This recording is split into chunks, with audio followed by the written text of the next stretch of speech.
Hey, what's up guys, it is Psycho or Sam here and welcome back to another video guys. And today I'm very excited to bring you guys a brand new series of videos on my channel. Actually, this is going to be a continuity on my previous series that I had started, which was Let's Make. So we're going to be creating a different game this time. And if you watch my previous video, I made a rolling ball game. Actually, I started making a rolling ball game, but it was not very appreciated because it was so much basic. So I thought that I would make something more advanced. And I thought of a top-down shooter, and actually the credits aren't just mine. A lot of people have been suggesting me to make something like that as well, so we're going to be creating that.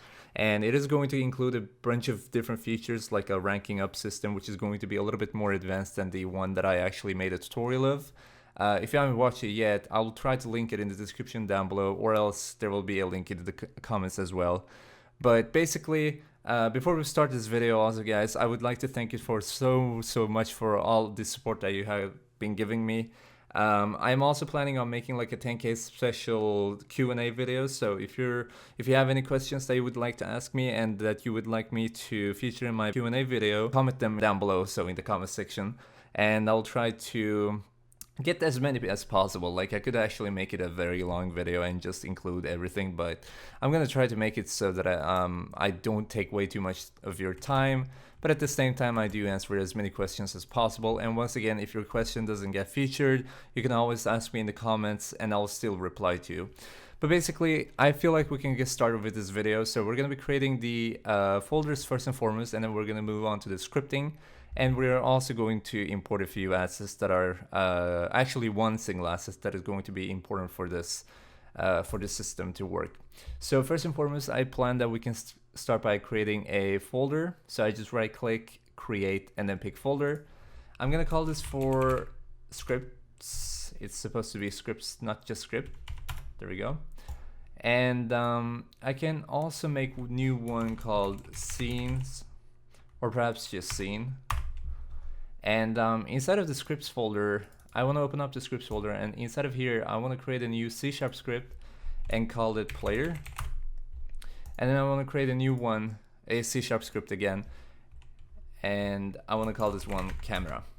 There we go. So basically, this is going to be the camera script that we're going to be using for our main camera of the player, and this is going to be the player script itself. So the movement is actually going to be, well, actually, yeah, we're going to be creating the movement as well, so it's going to be a little bit simple from the beginning, but we're going to actually make it a little bit more advanced by time. So if you just follow these tutorial videos that I'm going to be making, or this entire series, you're going to be able to make the game from scratch, and you're going to be able to follow, obviously, the whole tutorial, and it's going to be a lot more easy for you. And so just don't, skip a part. I'm not saying that I want the views, but, just make sure that you watch it, so you watch them all, so that you can actually follow the entire tutorial. But yeah, and next up, I also want to import a new asset. So I'm gonna go to right click again, and then I'm going to pick import package. And inside of the list, I am going to, actually, now that I'm thinking of this, we don't really need the characters pack because we are actually going to be creating our own player script here. So we don't really need that. So what I can actually do, I can just create a, by the way, this is a brand new scene. As you can see, I just have a main camera and the directional light inside of the scene. So there is nothing specific. What I'm going to be doing now is I'm going to modify the scene. So I'm going to go to game object on the top left corner, and then I am going to pick 3D object and then choose plane. So this plane is going to be our ground for the player to start off with. And then obviously, once again, we're going to be making it more advanced. Obviously, when you're making a game, it's very important that you just start off by basics. So you just like create really simple foundation for your game and then go from there. If you create everything from the beginning, it's going to be very difficult for you. So just try to make something really basic, and then from there you can obviously go on and develop the game further out. And that's exactly what I'm going to be teaching you guys how to do in this series. So that's the entire point actually. So for the player, we could actually just use a cube for the moment being, and that's going to be like a placeholder for the player. But before we actually do, yeah, I'm gonna create a cube. So you can just kind of repeat what I'm doing here. And I'm gonna create a cube, and then I'm going to call this cube player holder. So this is very important, guys. Call it player holder. and then I'm going to duplicate this cube. So control, you hold down control and you press D. If you're on Mac, you probably just hold down command and then press D. And I'm gonna call this now player. So one is going to be called player holder and the other one is going to be called player. So I'm gonna go to player holder and I'm going to delete cube mesh filter. So I'm gonna remove the component, and I am also going to remove the component called box collider. I can also remove mesh render because this is going to be an empty object, so it's not very important for us to have anything specific on it. So next up, guys, I want to drag my player into my player holder. So I just drag my player into the player holder, and this is going to create a child object of the player holder.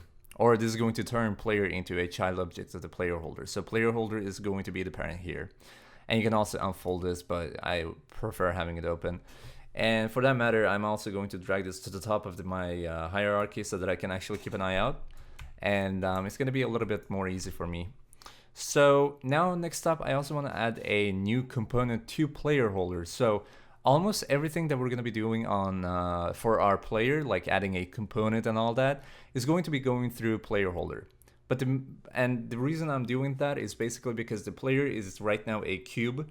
So if if we ever come back and change it to an actual 3D model, which we're probably going to be doing, and I'm going to make it so that it can play animations and all that, because this is going to be an entire game. So I'm gonna go back to player once I hit that point in a tutorial. I don't know what episode it's going to be, but I'm gonna go back to the player and I'm going to change it to a actual 3D character mesh. So it's gonna be a lot more easy for us to actually have a player holder and just literally hold the player mesh for us. So with that being said, I want to go to player holder and I want to click on add component, and I want to add the player component that we created previously. So you can just search player, or you can drag it and drop it from your project tab into the inspector tab. But just make sure that you're adding it to player holder. That's very important. And I also want to go to main camera, and I want to place the main camera so that I can actually see the player. But obviously, since this is a top-down game, I want to place the camera as I want it to be actually for when we're actually playing the game. So let's say this is going to be the camera for the moment being. I just want to move this down a little, maybe a little bit up. And let's see here. I'm just gonna unfold these. I could actually add a rigid body component to the player. So I'm gonna go to player, not player holder. I'm gonna go to player, and actually we could add this to, I'm gonna test adding rigid body to the player holder and see how it works, just to make sure that the player holder isn't falling through the ground, or else it's gonna be a little bit trouble, but we'll see. Okay, so it's not falling down, good. So basically just add a rigid body component to your player holder, not player, because we obviously want the player holder to be the one that is actually going to register all the movement, including gravity, or including being affected by gravity. So just add a rigid body and you should be fine to go. I want to go back to my main camera. Oops, I made a child object. I want to go back to my main camera and I want to add a new component to it, and I want to add the camera component. So actually what I could do here, I could just drag and drop the camera component that I created, which is the C# script, through my project tab to my inspector window. Just make sure that you're adding it to your main camera. For some reason, when you actually search for camera as add component, it's going to add the actual component created by Unity for a camera, which is already added. So we don't really want to do that. And actually the icon is bugging out for some reason. So I'm just going to try to open this camera script up in Visual Studio and see if it's bugging out. If not, we're fine to go. If it is, we're just going to change the name. And we can see that it's working fine because obviously nothing is filled out here, so we're fine to go. And I want to start off by actually like erasing these two voids that are created for us by default. And I want to add a few, let's see here. I want to add a comment line here and say variables. And I want to go down a little bit, like press enter a few times and then add a new comment line saying methods. So this is going to be a little bit more easy, or it's going to make it a little bit more easy for us to keep a track of whatever section I'm working on. So if I ever say, well, we're gonna go back to the variables section now, you will understand that I mean the whatever is underneath the variable comment and whatever is above the methods comment. And when I say methods section, it's gonna be whatever is underneath methods comment. So it's really easy. You should get the hang of it quite easily. But if you're having any trouble, just watch the video a little bit closer, like a little bit slower, and let me know in the comments if you feel like this is way too fast, and I can also adapt myself. So I want to start off by creating a new public transform, and I'm going to call this player. So this is going to be the player that we want the camera to follow. Obviously, we want the camera to be able to follow the player object. So this is going to be the variable we're going to be using for it. And I'm also going to create a public float smooth. Maybe smooth time or smooth should be fine. And this is basically going to be the float that we're going to be using for the smoothness of the camera follow. And by default, I'm going to set it to 0.3f. And if you feel like this is way too much for you or way too less, just make sure to play around with the value. You don't really have to have it as same as me. Just make sure that you have the same variable names and also same types, obviously. And so you should be fine to go after that. I also want to create a new one, and this is going to be a private vector3 velocity is equal to vector3.0. So we're obviously going to be creating a new private vector3, which is the third dimension movement system pretty much. And it's going to be called velocity, which is going to set the current velocity of the camera to 0 whenever it's idle, so that it doesn't, follow whenever it's idle. And I want to go to methods section now, and I want to say void update. And then inside of here, I'm going to say vector3 goal, or actually like just I could just say POS, which means which stands for position. So vector3 pos or POS is equal to new vector3. There we go. So we're basically creating just a new vector3. That's as much as it is. And if you're having like a green underline, if you're using Visual Studio, you're probably going to have this green underline, and probably even if you're using like a different IDE. But basically what that means is the variable POS is assigned, but its value is never used. So basically it's telling you, well, you're creating a variable here and you're not using it for the moment. But it's going to disappear in a while. And even if it doesn't, you shouldn't really care about it. Like, don't let it bother you. So what I want to say here is pos.x is equal to target or player.position.x. So we're basically setting the position that we created newly, the x alignment of it, I guess. Like, that's a bad word, but position x equal to player position x, which means that we're setting the position alignment in x line to the same as player position x. Okay, so axis was the word that I was searching for. So basically, vector3 position, we created a new vector3, and then we're setting that position or POS, pause, whatever you want to call it. I'm actually going to call it POS. POS x-axis is going to be set to player position x-axis. So the players, and that's done just to make sure that the POS x-axis is following the player x-axis.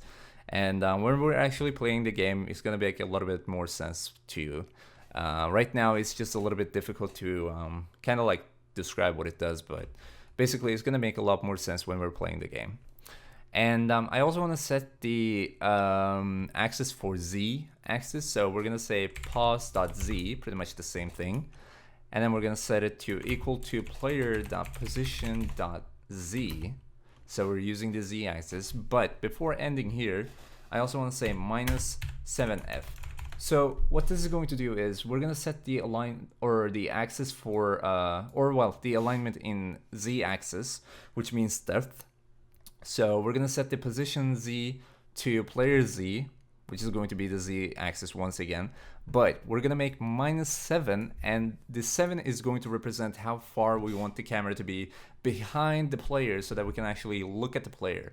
If we have it on just like this, is basically going to place the camera above the player, like on top of player.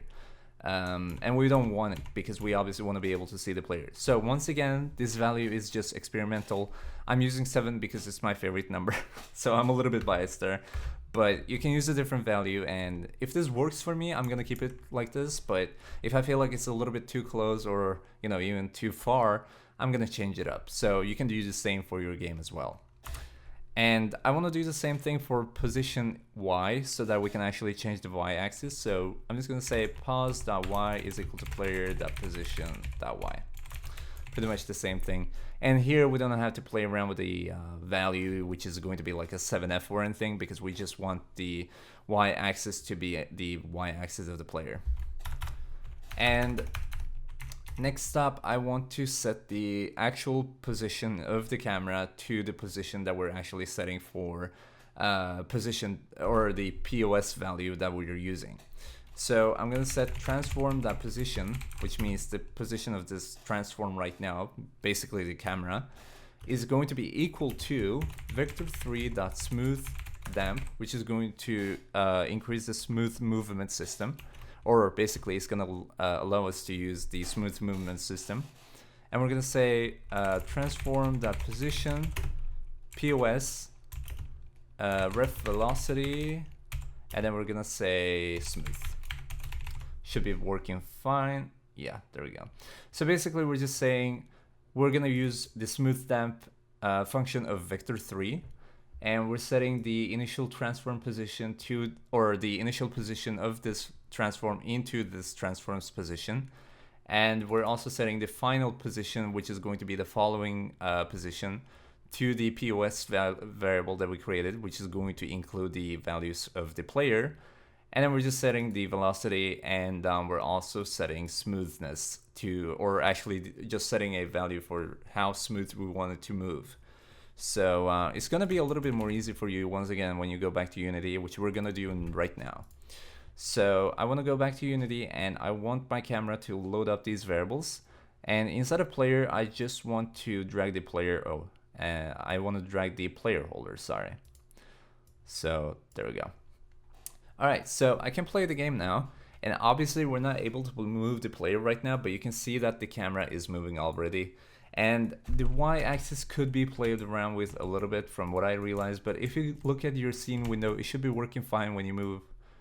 Hold up, there's a problem with this. Okay, so the problem was that position or POS Y set to player position Y was basically bugging the camera out. So what we would want to do is we want to go back to this line, and we want to add by plus height. And height is going to be the new variable that we're creating here. So underneath public float, I want to go back to the variable section if you remember that correctly. And underneath public float smooth, we want to say public float height. There we go. And now I can go back to Unity.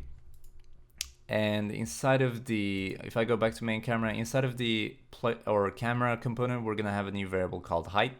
And inside of here, I can just add a value that is going to be representing the height of the camera. So how far up do we want the camera to be above the player? And I can test it around with 7, once again, because it's my favorite number. And we should see if that works fine. That's actually pretty cool. So I can now move the player around. Oh, not the player, player holder. There we go. And you'll see that the camera is following smoothly, which works fine. Good. And we can also move it up and down, and it's gonna fall down obviously because we have rigid body attached to it, so it's being affected by gravity, artificial gravity. And yeah, that's pretty much it. So what we're gonna do before we actually end this episode here, I want to go back to, or actually I want to open up the player script, and I want to edit the player script as well and add the player component so that we can actually move around with the player a little bit. So I just opened up the player script, and once again I just do the regular routine by deleting or erasing the default built-in voids that are added. And I want to throw in a comment again and say variables, so variable section, and then function section. I think it was called function, right? Oh, I pinned it, sorry, there we go. I just want to see methods. So well, whatever, I can just say that. So variables and the method section. And inside of variables, I want to actually, I don't really think that we have to use any public variables for this for the moment being. Actually, we could just say public float movement speed, so that we have a movement speed for the player. And then inside of void or method section, I want to say void update. There we go. And now we're basically going to create a system so that the player always faces the mouse position, which is going to be a little bit tricky. So I'm not going to be able to, I will probably not be able to, like, I apologize in advance, but I won't be able to describe it perfectly. But I will try to describe it as much as possible. But the important part is that it works. And the important part is obviously also that you learn. So if you feel like you didn't really learn what the code does, let me know in the comments down below and I'll try to reply to you, because it should be easier to write it down. So first and foremost, we're gonna set plane player plane, which is going to be a new variable, equal to new plane vector3.up transform.position. So this is going to track this is going to be like a plane that we're using to track the camera position.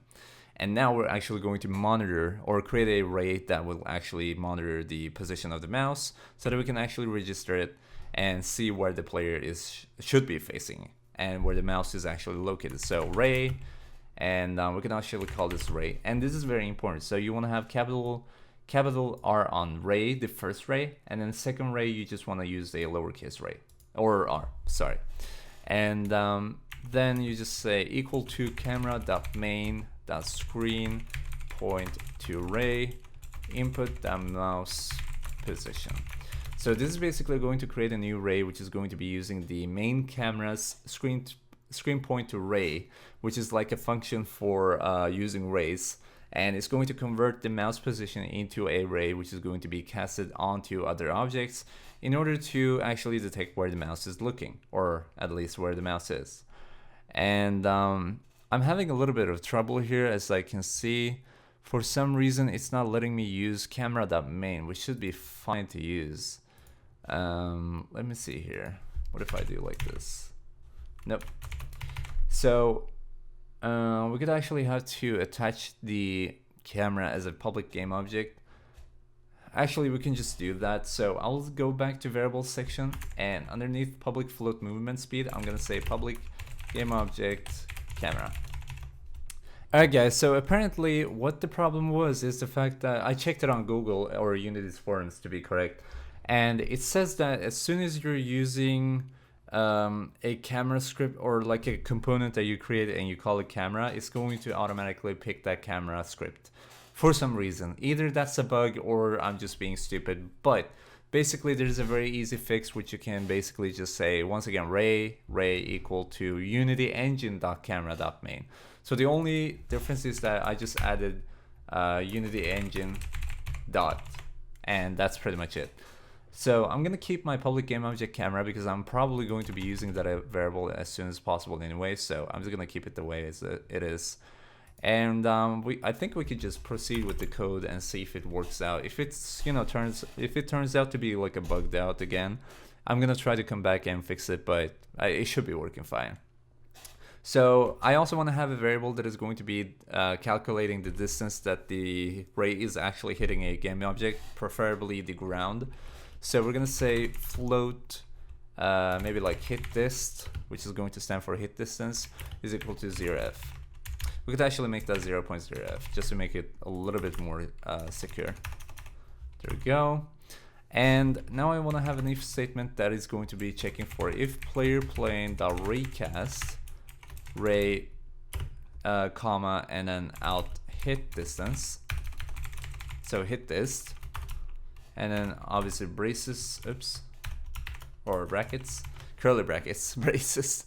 And I want to here create Vector3.target point is equal to ray.get point hit distance, or hit dist once again.